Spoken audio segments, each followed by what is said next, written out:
Hey, this is Obelisk doing a One Piece chapter review. Today's chapter 1029, The Tower, and it's Julie Bonnie. A long time. I wonder what she's up to. And she's eating, which is something she normally does, and never gains any weight for some reason. But then again, she could change her body types from child to old person to whatever. So we start off right where we left off, the swords breaking. And what is pretty interesting is Queen is actually not shocked about this. The others are, bro, yeah, Master Queen Sword Son. And Sanji's cheek appears to be bent, like almost like if it was metal. And Sanji's like rebenting it back into position to its normal position. And we also say exoskeleton that can give abnormal regeneration and can give a great physical strength. Most of all, an unfeeling heart of ice. So apparently this is what and what's also very, so Queen, we have to give more kudos to Queen here, because he's stating, I know you didn't use haki. So Queen is not perceptive. He's a scientist, so he's perceptive enough to notice that this is not haki, and that, as you can see, it's Sanji's body. And he starts charging the beams here. And here we go, Chopper with this super miniature form. So he's never seen anything in all his years of life. And Sanji's having a mental breakdown here apparently. He doesn't want to become a monster, an emotionless and like heartless monster like those. And Sanji proceeds to run. So Sanji's running because he's confused. So Sanji's really concerned. Sanji's statements here, think back, what did I do? So he's concerned about losing his humanity. And this is pretty understandable.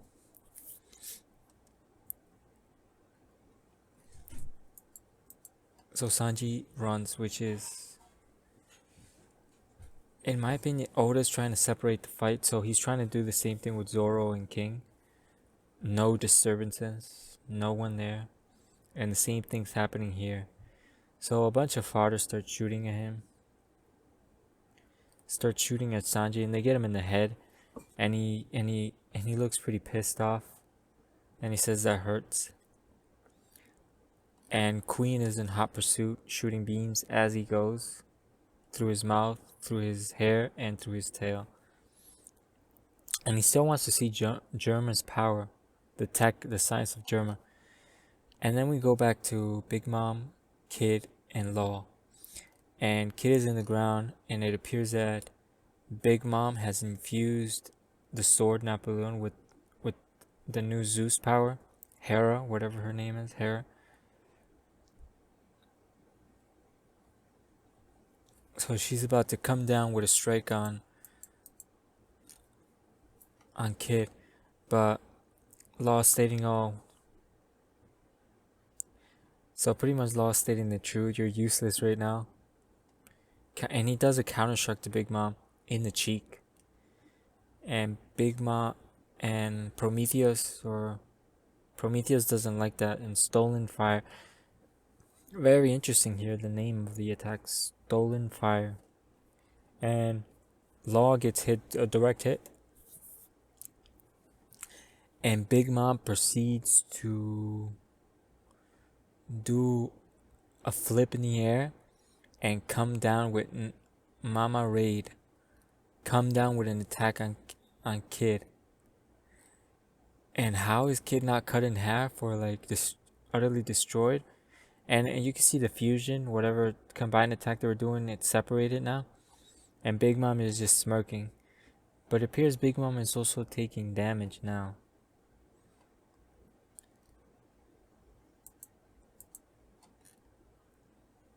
But Kid is complaining about a headache, something's happening to him.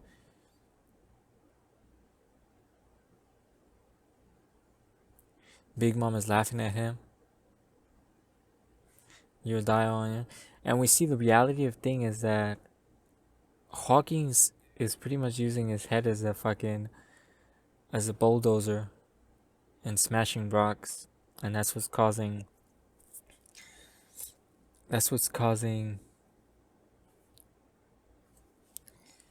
his headaches. And I guess Killer's getting beat because of this, because he's having a hard time deciding what to do. And we see Killer in a way is the same thing as Zoro, but in my perspective, Zoro is several like in a completely different gap in terms of power between Killer and Zoro. I would put Zoro almost on equal footing to Kid. I'm not gonna be lying with you. Kid has not been very impressive, but I'm hoping with this Big Mom fight, something might happen. So, and we see this moment. It kind of brings back flashbacks, and Hawking he pauses a little. I ask you to release Kid. You can have my life in exchange. So he's pretty much willing to die for his captain. Like, and I guess these are his crewmates too, and they're like, it's frustrating to watch. So this is pretty this puts Killer on mad respect for Killer. Yeah, and he pretty much so Hawkins is super into them, like into the. He's pretty much one. He's pretty much in the. He's like 100% sure that like they can't be beat. There's no way to beat them. Like it's impossible. Yep, he's pretty much given up. So that's why he's joined the flag, and he does state.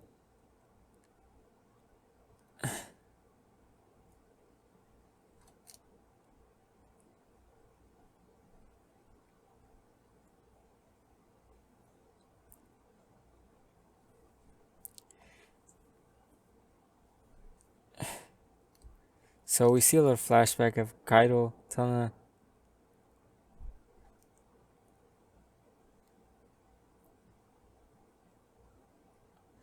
yeah, and Killer started asking questions. If I take damage without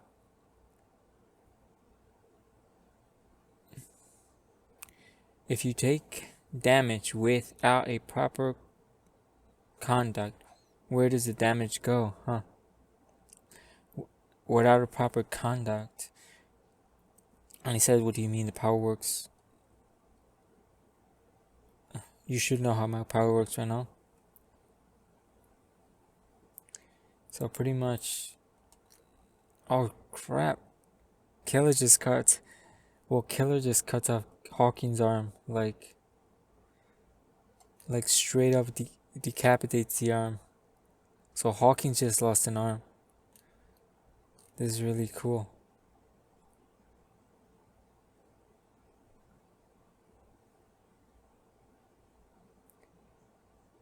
Also, oh, I see. Now this is a major loophole. So apparently, the reason the damage did go to Hawkins is because Kid has no left arm. That's what he's capable of cutting. And Hawkins is massively screwed up because that's where he has stashed all the Straw Hats or his like puppets.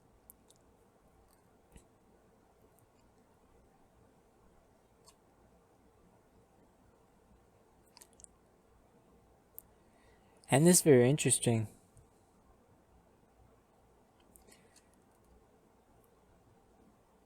And Hawkins appears to be defeated straight up here. Like he didn't count on this for one bit. He has all his future cards and all that stuff, and he didn't anticipate this. That's kind of disappointing, Hawkins. And he does the straw. What's it called?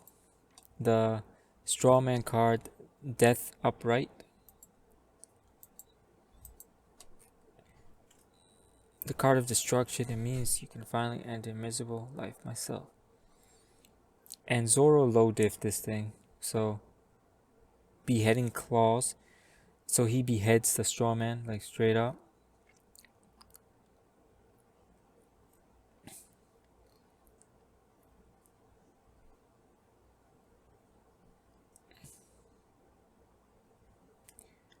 Oh wow.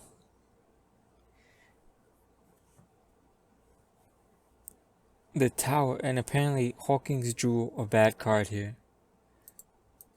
And it's called the tower. So he gets a chest spinning Sonic. Oh, he's a spinning Sonic.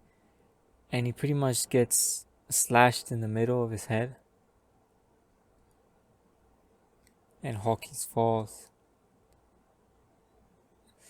And Hawkins pretty much has been defeated. This fight is over. And this is good.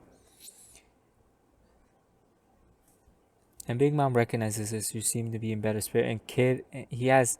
Well, this is how he first was introduced with his tongue sticking out. So this is pretty good. And apparently the card he drew is the straw man card. The tower means the collapse of an old bridle, and hidden meaning is a new way forward. So pretty much it means they're gonna open a path. That's what it means. So Big Mom might actually lose, might actually be defeated in this arc, which is pretty impressive. 2 Yonkos being defeated in one go, in one arc. Pretty impressive, if you ask me. If this does go down, leaving only 2 Yonkos. And then again, if Blackbeard and Shanks are fighting currently, there would be leave only 1 Yonko. No, it'd be 1 Yonko. So I'm glad this fight's over now. That means we only have Fukurokuju and Raizo's fight, and whatever's happening to Orochi. Oh my god. I don't know what's happening. I don't really care about that fight, and I don't really care about Fukurokuju and Raizo, but it appears that would be the next battle. Because we don't have that much battles left. What's after this? It's Fukurokuju and that, and then Sanji versus Queen, and then King versus Zoro, and then Luffy versus Kaido, and then Big Mom, Law, and Kid versus Big Mom. And I'm really wondering if Kid and Law is enough to defeat Big Mom. Because if you know, unlike the difference between Big Mom and Kaido is taking a plethora of damage to the point he's finally his HP bar is finally dwindled to the point is affecting him a little bit. Big Mom has taken 0 damage. Any significant damage? 0. So that means both Law and Kid are pretty much starting a fresh fight. But the problem is both Law and Kid have taken significant damage. So I don't really see how she's getting beat. She might lose. Could happen. But then again, if she loses, oh no, wait. I was thinking, but she would have to die, because in order for Nami to lose Zeus, she would have to die. Yes, so she's not dying, definitely. So this is a great chapter. We get a conclusion to a fight, and we have one other fight, Sanji vs. Queen, prolonged. They're separating, and I wonder why Oda's doing this. But then he did it with what's his name, Zoro, so it's bound to happen to Sanji. So he's pretty much Oda. This is pretty much Oda saying they're not getting any help. That's it. So that makes me wonder, what is Marco doing? What the hell's Marco doing? Anyway, that's it. It's a great chapter. What's a good chapter? I think the artwork was really good, especially on Killer. Oda really outdid himself with Killer doing these backflips and all these spinning hoops. Oda got really the perspective he has it really narrowed down. Anyway, that's it. This is a great chapter. I'm looking forward for the next chapter. I'm not sure where Oda's gonna focus on the next chapter, but we'll see with this. I'm wondering if this tower, because a new way forward. I wonder if this is gonna affect the supposedly 1% chance of being alive to whoever that person was. So I'm curious to see what happens. Anyway, thanks for watching. Peace out and have a nice day.